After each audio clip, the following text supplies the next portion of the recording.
بسم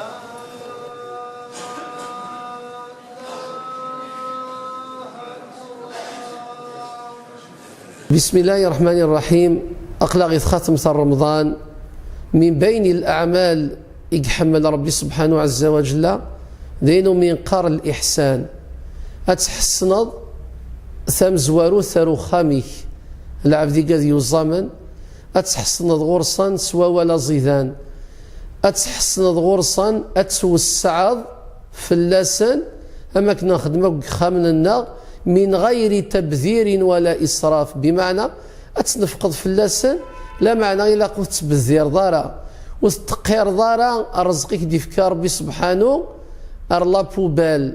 كذلك أدي يوسع الإنسان أفكرا يهليلا ما يسنيثا أتصدقض أخطر الإنسان ما راه تصدقض إلا قد تعلمض أين كان تصدقض وخير حرا أي قرا تصدقض يجمعك ربي سبحانه عز وجل. نقرس المثل القبايل أين نصدق ينفع، أين نتشايف بلاع، أين دي قيما يقورد الشرع. الصدقة يتمثل ترفع البلاء. يقرد النبي صلى الله عليه وسلم أدروح البلاء ذي المصيبة أشو تتقري عن الصدقة ذينك ناري يصدق بنادم تشكرت ويف كيما تصدقت تخبيز بغروم ذ كيلو البطاطا ذا 10,000 ما تفكيطنيه الليل أثن تسمي سيرتو في الوالدينينك مموثا الأمور الأجر سن يتصوض ناري قد يموثا.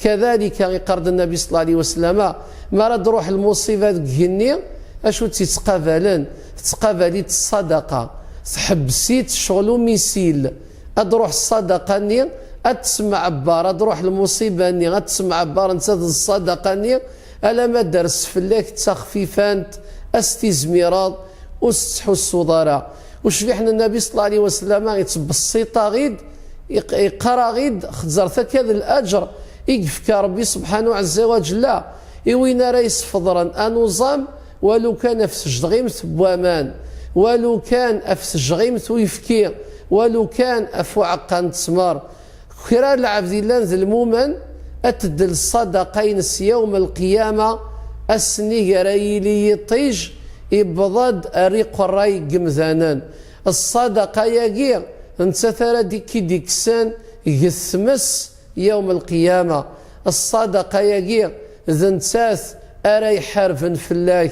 يقرد النبي صلى الله عليه وسلم صدقة السر تطفئ غضب الرب. المرض الصدقة حشا ربي كي ديوالان الغضب من ربي سبحانه عز وجل سيث الصدقة اللي في الله، بمعنى ما قلت خدمة الحاجة نديري أدى الصدقة أني أكثم سح الزعاف ربي سبحانه عز وجل يقزعف يقفقع في الله يغضب في الله يميت خدمة الحاجة ونلاقارا صافي العبد يثمثن إلا قاد يشترك يثمثنيس يقليلا يموضان سوينو ميزمر والعبد رايلين الحاجة نهماس ربي سبحانه أذي ليه الحاجة ينس أذي قبل ربي في الله في اللوان. والسلام عليكم ورحمة الله تعالى وبركاته.